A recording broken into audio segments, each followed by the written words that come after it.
다사다난이라는 얘기 우리 많이 하죠. 특히 오늘과 같이 12월 31일에는 이 다사다난이라는 단어를 많이 씁니다.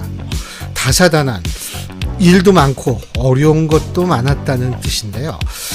그런데 사실 우리가 살다 보면은 정말 매년이 다사다난한 것 같죠.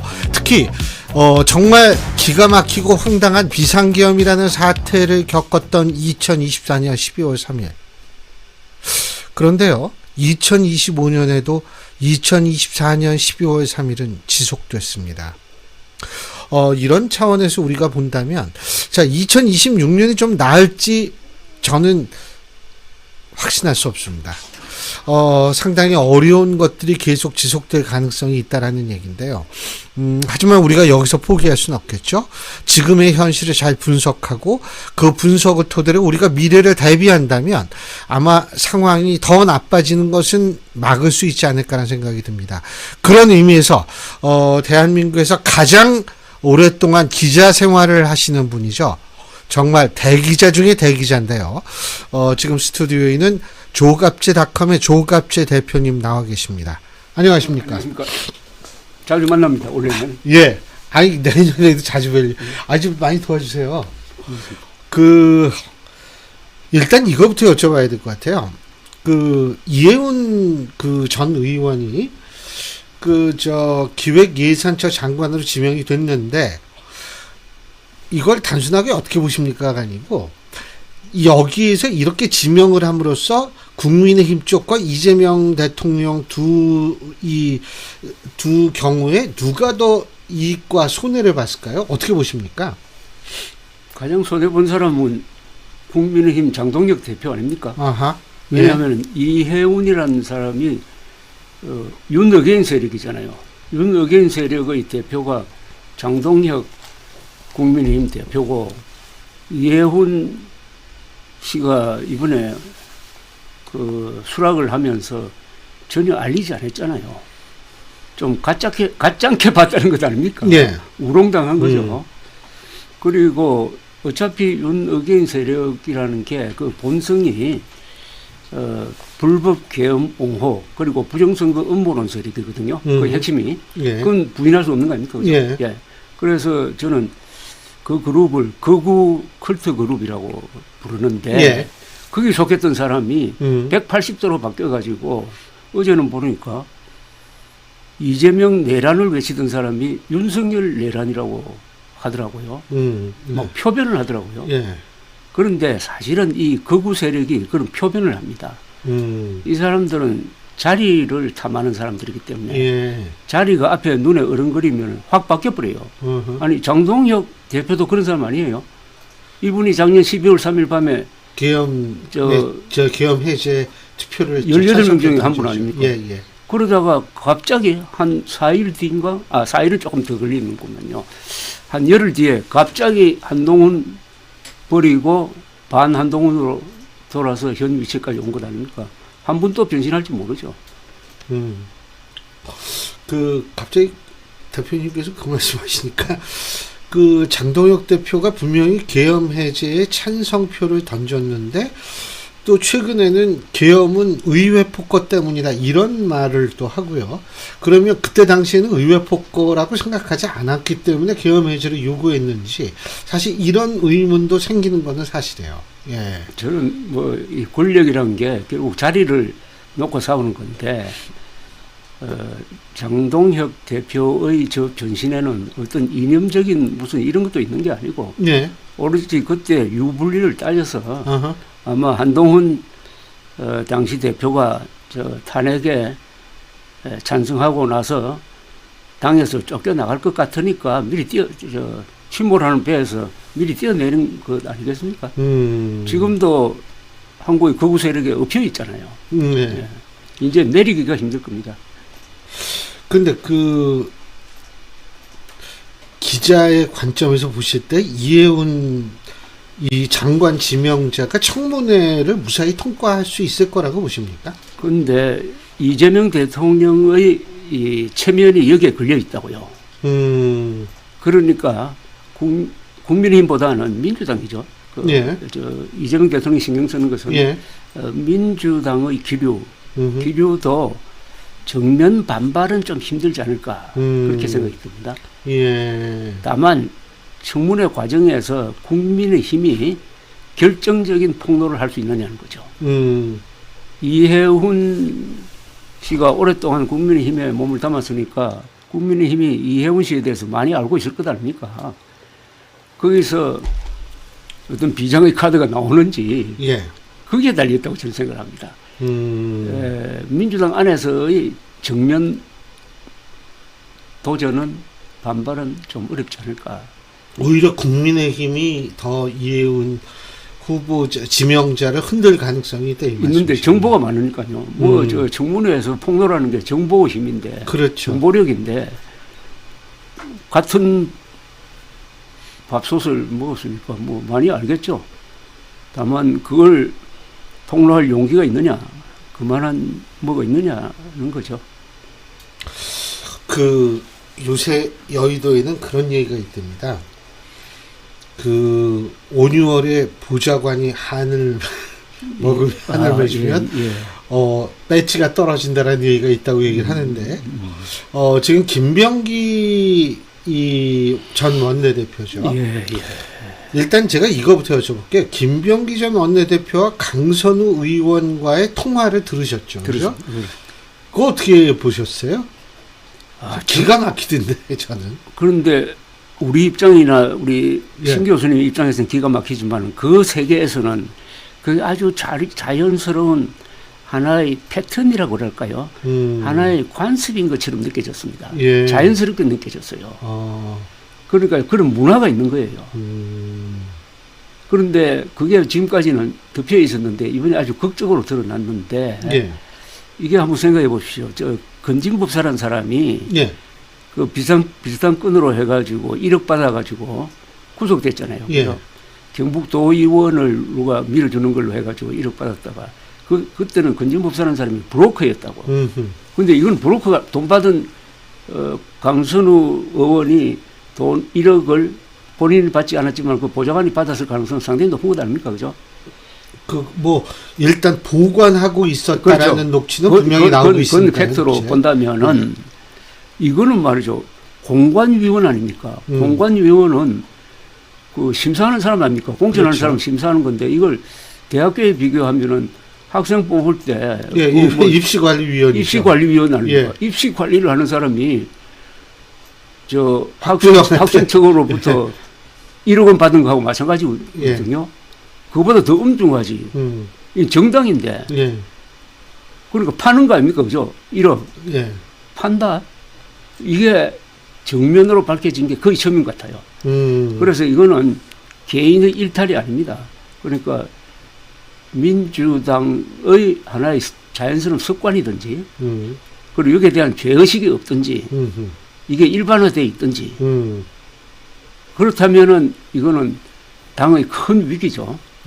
앞으로 이제 수사가 들어갈 텐데, 예. 그리고 지금 내년 지방선거를 앞두고 얼마나 지금 물 밑에서 공천 받으려고 뛰고 있겠습니까?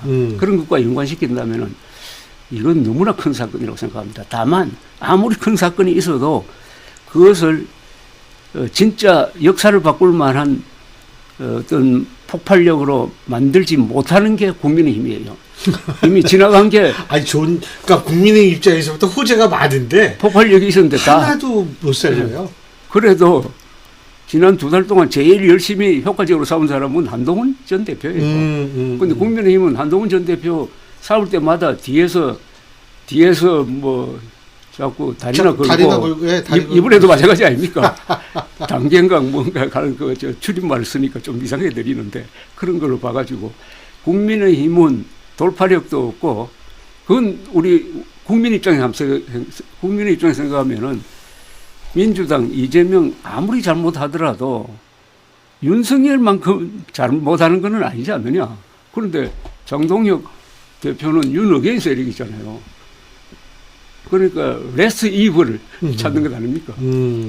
아니 뭐 무슨 그러니까 국민의 입장에서부터는 호재들이 막 터지는데 전혀 소화를 못 하고 있다는 건 저도 공감을 하는데 근데요.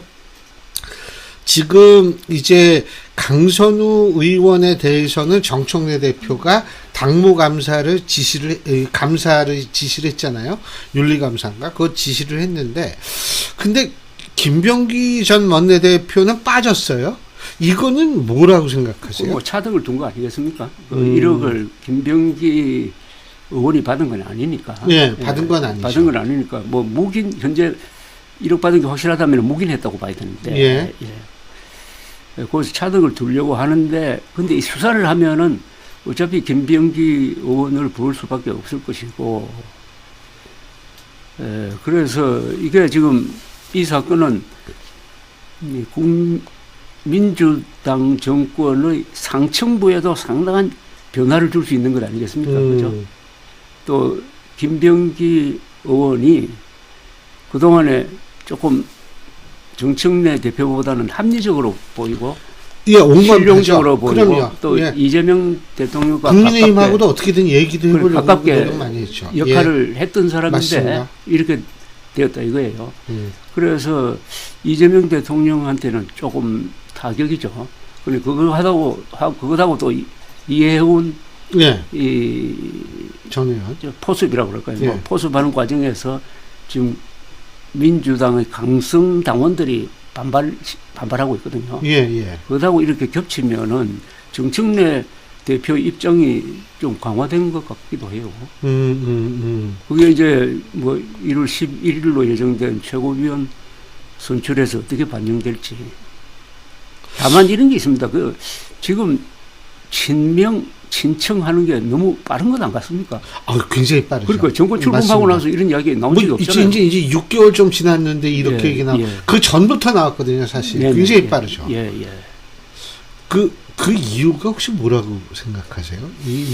이럴 수가 없는 건데. 이재명 대통령은 어쨌든 실용 노선으로 가려고 노력을 하는데, 예. 정청래 대표는 이 내란을 자기의 브랜드로 생각하는 거 아니겠습니까? 그죠?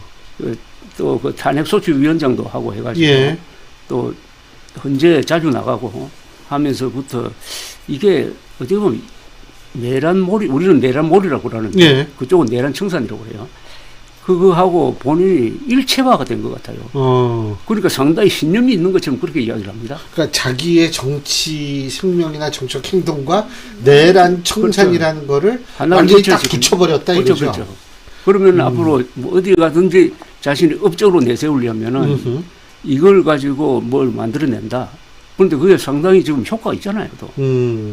효과가 있고 그걸 뒷바람으로 해가지고 여러 가지 무리하는 개혁 법안도 통과시켰잖아요. 예. 실적이 있습니다. 예. 거기에 대한 호불호를 떠나서. 예. 그러니까 상당히 지금 자신만만한 것 같아요. 대표님이 보실 때 이 내란 이거, 자, 여기서 자연스럽게 우리가 넘어갈 수 있는 부분이 통일교 특검이거든요.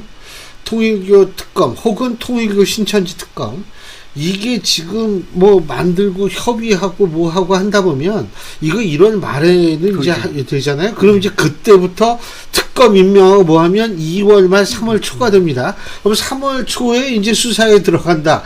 60일 하더라도 5월 말에요. 지방선거 바로 직전입니다. 맞습니다.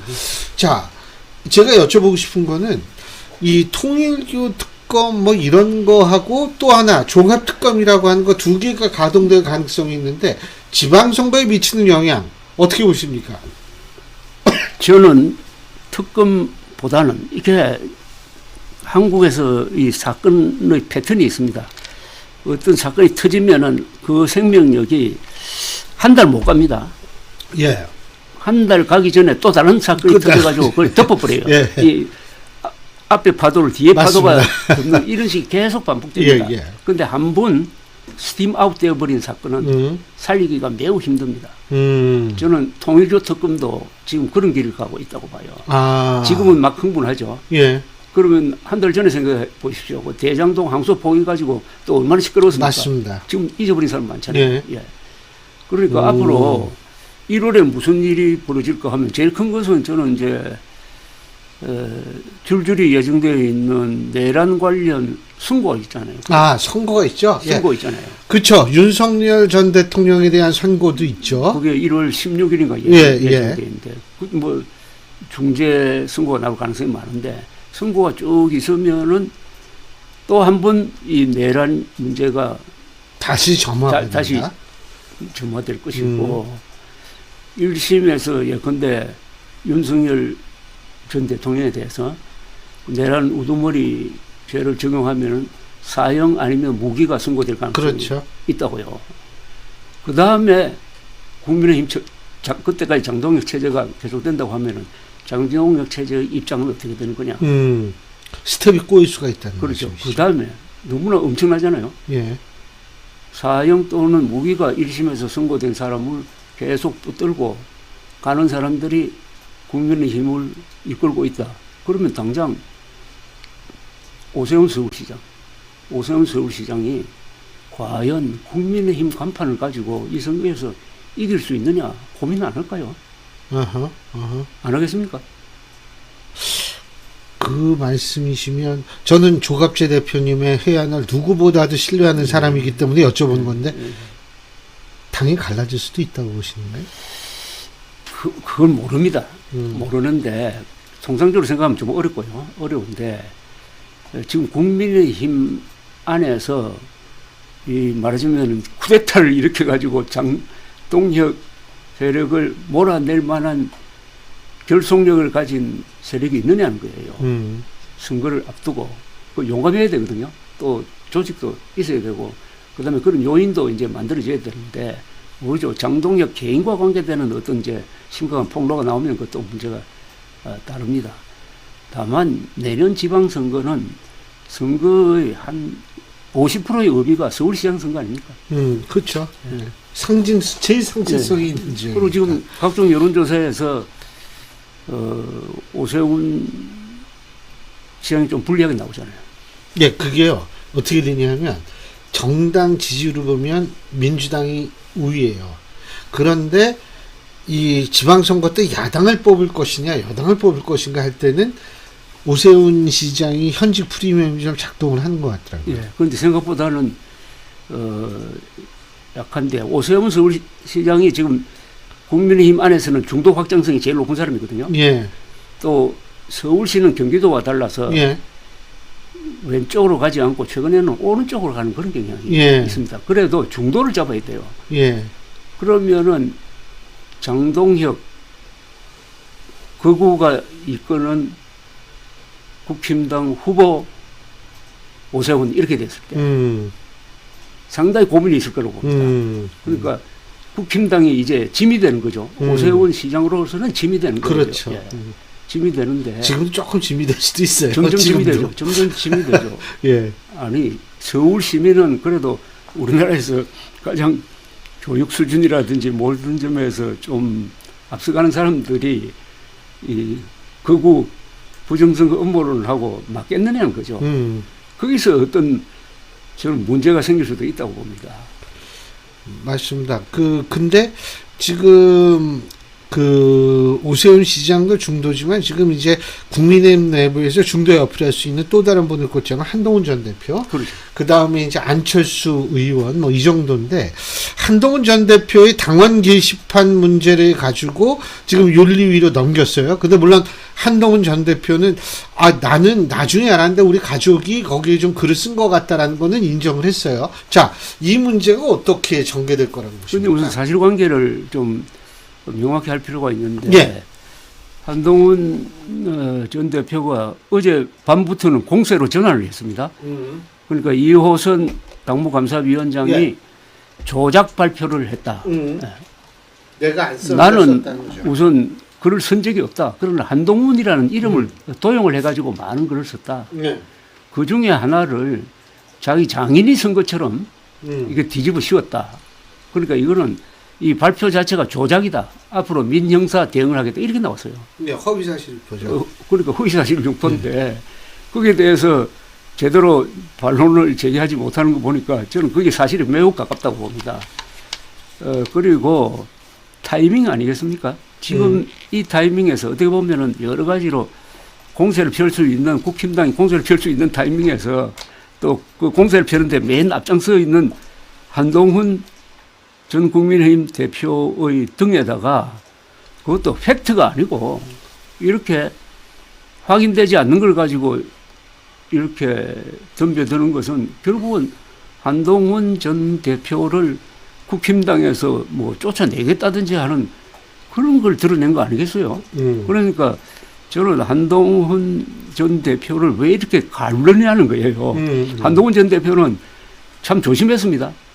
민주당 이재명 정권에 대해서는 아주 날카롭게 비판했지만은 이 저 국힘당 장동혁 예. 체제에 대해서는 한 번도 맞습니다. 하지 않아요. 왜 건드립니까? 예.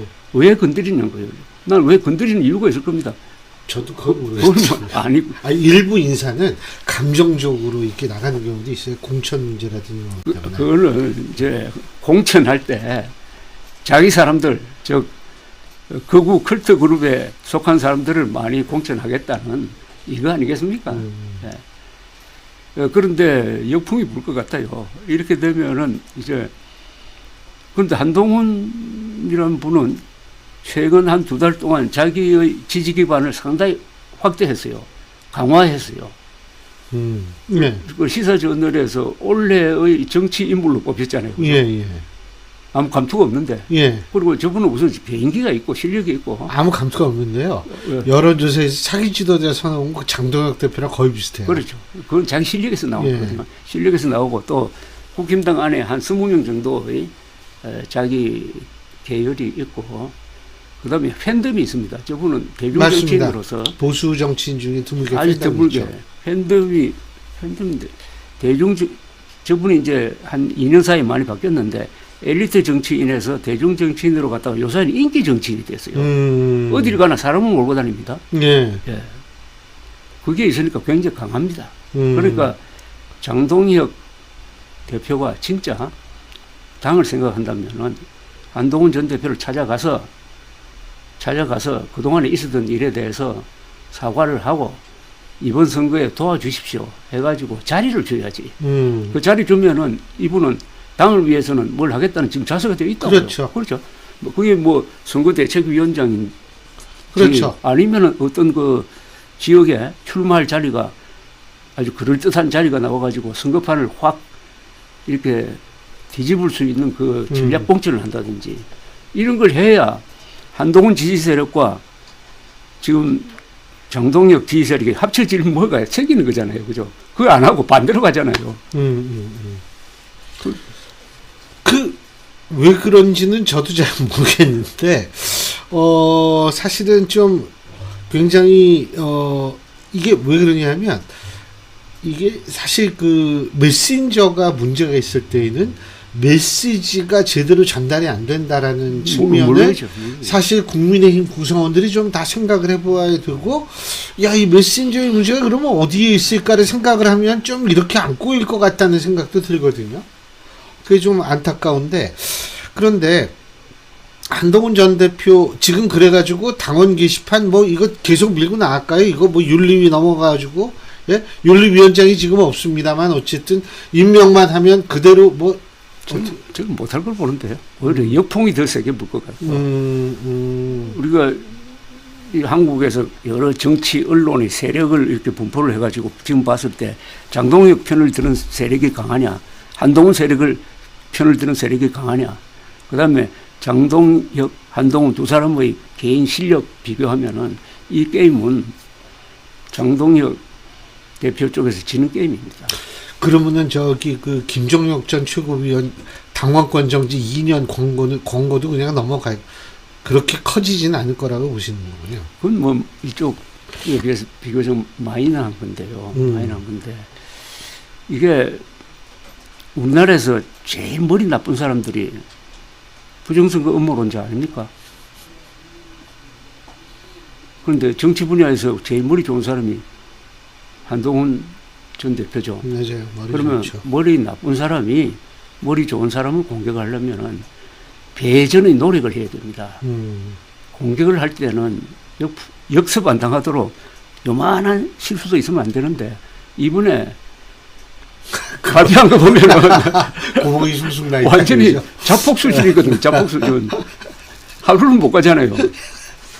하루 만에 이게 지금 판이 뒤집어진 것 같은 이런 느낌이 드는데, 그런데 이게 웃을 일이 아니라, 아니 이래가지고 지금 민주당과 가장 잘 싸우는 한동훈 씨를 밀어가지고 그 세력과 한덩어리가 되려고 해야 될 텐데, 그 등에다가 지금 총을 쏘는 모습인데 아무 계산이 없는 것 같아요. 그러나 우리 합리적인 사람 입장에서는 계산이 없는 것 같지만 그쪽은 다 계산이 나름의 있어요. 계산이 있다. 그거는 자기입니다. 자기들. 음. 자기들 자리 차지하는 거지. 음. 예? 자기들 자리 차지하는 거. 그러니까 부정선거 음모론자들, 윤어게인 세력이 똘똘 뭉쳐가지고 이번 지방선거에서 뭐 구의원, 시의원 여기서부터 진출하려고 하는 거 아닙니까? 그러려면은 그게 평가위원 중에 제일 중요한 자리가 당무감사위원장이잖아요. 네. 그게 부정선거 음모론자를 앉혔다는 뜻은 앞으로 부정선거 음모론자들을 공천할 때 우대하겠다는 뜻 아닙니까? 그런데 이렇게 해도 그러면은 맨정신 가진 국민의힘 국회의원이나 출마 예정자가 가만히 있느냐? 그거 좀 힘들죠. 왜냐하면 지방선거에 이게 어떻게 되냐에 따라 본인의 총선 결과도 달라질 수 있는 가능성이 있으니까요. 그러면은 지금 뭐 나오는 게 장한석 연대인가 뭐 장동혁 한동훈 전 대표 그 다음에 이준석 대표 연대. 그런데 뭐 장동혁 대표는 단칼에 딱 아직은 뭐 시기상조라 그랬던가 아니다 그렇게 얘기를 했는데, 이 이준석 대표와 국민의힘의 연대는 어떻게 생각하세요? 그게 철학이 다르잖아요. 그죠? 이준석 대표는 가장 열심히 부정선거 음모론과 싸웠어요. 가장 미리 윤석열 대통령과 싸운 사람입니다. 네. 그런데 가장 어떻게, 일찍 싸웠죠. 그렇죠. 가장 네. 일찍. 그런데 어떻게 윤어게인과 손잡을 것이냐. 다만 당세가 약하니까 어떤 전술적 고민은 할 것으로 보이는데 그런 접점을 찾기가 매우 어렵지 않을까요? 그래도 이준석 대표의 그 정치 감각은 굉장히 탁월하다는 평가가 맞습니다. 많더라고요. 예. 네. 훌륭하죠. 근데 그래서 사실은 정치 감각이 탁월한 두 사람, 한동훈, 이준석 이 두 사람을 제외하고는 이게 참 그 중도층을 잡기는 힘들 것 같다는 생각이 드는데, 뭐 지금 그 부산 같은 경우에도 사실은 뭐 그렇게 불리하지 않다 그런데 이게 분위기가 좀 바뀌는 것 같고, 지방선거 앞둔 입장에서 볼 때에는 장동혁 대표 굉장히 고민이 깊어질 것 같은데, 그 지금 장동혁 대표의 입장에서 예를 들면 서울시장에서 정원호 전 구청장 현 구청장이군요. 그분이 그게 평가가 되게 좋아요. 만만치 않은 분입니다. 그러면은 서울도 이게 그리고 계속 이렇게 윤어게인이나 부정선거 이미지가 강하면 힘들 것 같은데 어떻게 보세요? 바로 그거죠. 그러니까 오세훈 서울시장이 중도 확장성이 가장 높다. 옛날부터 저분은 신조가 중도를 잡아야 된다 하는 걸 계속 강조를 해왔는데 이제 본인 문제가 됐어요. 예. 그러니까 지금 성동구청장이 바로 민주당이 보기에는 오세훈 서울시장의 중도 확장을 저지할 수 있는 가장 적합한 사람으로 보는 거 아닙니까? 정원호 그렇죠. 구청장이요. 그분이 상징하는 게 정치인이 아니니까. 그 사람 근데 잘하긴 잘했어요. 행정가니까. 예. 그러니까 중도적이라는 사람은 상당히 실무적인 사람들이고 예. 삶과 직결되는 그런 영역의 어떤 전문가를 원하는 입장에서 보면은 저는 굉장히 강적이라고 생각합니다. 강적이다. 그렇죠. 강적이라고 생각하고 그러니까 지금 오세훈 서울시장은 선거 전략을 고민하지 않을까. 고민하는 것은 이 국민의힘과 또는 장동혁과의 관계를 어떤 식으로 조정 내지 재설정할 것이냐 하는 것을 고민 안 하겠어요? 제가 대표님께 한 가지 또 여쭤볼게요. 대표님은 이재명 대통령이랑 식사도 하시고 몇 번 보셨잖아요. 그죠? 근데 이재명 대통령이 실제로 굉장히 실용주의적으로 나아가고 있고 앞으로도 나갈 거라고 보십니까? 우리나라 대통령은 국군 통수권자 그리고 외교적으로는 국가 원수, 예. 행정부 수반을 겸하고 있잖아요. 예. 하는 일이 엄청납니다. 예. 또 우리나라가 얼마나 엄청난 나라입니까? 그렇죠. 우리가 그러니까, 진짜 대단한 나라네요. 그러니까 밑에서 우리가 대통령을 보고 평가할 때 그러니까 종합적으로 봐야 된다 이야기입니다. 단편적으로 보면은 안 되고 그래서 대통령 입장에서 전반적으로 보면은 저는 이분의 신용성이 아직도 죽지 않았다고 생각해요. 예. 뭐 예를 들으라면 전 딱 두 개를 드리겠습니다. 하나는 바로 29일 청와대로 왔잖아요. 예. 이게 신용 아닙니까? 예, 저도 청와대에 간 거는 잘한 예. 것 같더라고요. 그러니까 뭐 세종시로 뭐 옮긴다 이거는 그건 실용이 말도 안 되는 아니고. 거고. 예. 그러니까 이제 다시 왔다고요. 예. 이제는 안 나가야 돼요. 본인이 안 나갈 겁니다. 안 나간다는 나간다는 말은 앞으로는 절대로 천도, 수도 이전 이야기는 나와서는 안 된다는 거죠. 예. 세종시로 수도 이전하면 나라가 안 망할까요? 내륙으로 이전. 지금 서울은 한강을 통해서 사실상 이거 저 항구 아닙니까? 항구. 이런 좋은 나라가 어디에 있습니까? 수도 이전 잘못하면은 나라가 망합니다. 청와대 이전 잘못했다가 정권이 망했잖아요. 그래서 너무 특이한 경우라서 그러니까 이재명 대통령이 그 문제 어떤 나라의 수도를 옮기느냐 아니냐는 것은 너무나 큰 문제니까 여기를 건드리면은 다른 것까지 다 뒤숭숭해져 버려요. 예. 그래서 이걸로 해가지고 저는 이재명 대통령이 딱 실용적으로 선을 그었다고 봐요. 그 다음에 에이펙 정상회담 예. 성공했고, 그 다음에 핵추진 잠수함, 예. 그거 예. 예. 그다음에 우라늄 농축 예. 이런 문제는 굉장히 실용적인 접근입니다. 한편 또 아슬아슬하게 느껴지는 게 한국 현대사와 관련된 이야기를 조금 무슨 말씀인지 제주 알겠습니다. 4.3 사건이라든지 여순 14연대 예. 파산 사건에 대한 이야기 이거는 너무 아슬아슬해요. 근데 그렇게 실용적이라면 제가 또 여쭙고 싶은 게 이혜훈 전 의원 같은 제2의 이혜훈 나올 거라고 보세요. 지금 솔직한 얘기로 국민의힘은 막 반발을 하면서도 속으로 그거 엄청 걱정하는 것 같더라고요. 지금 본인은 지금 부인을 하고 있는데 조경태 육선 의원이 부산 출신 아닙니까? 네. 그분이 해수부 장관으로 뭐 거론되고 본인은 그런 일도 없었고 예. 해달라고 해도 난 거절하고 국민의힘을 바꾸겠다라고 얘기를 했죠. 벌써 그런 걸 띄울 수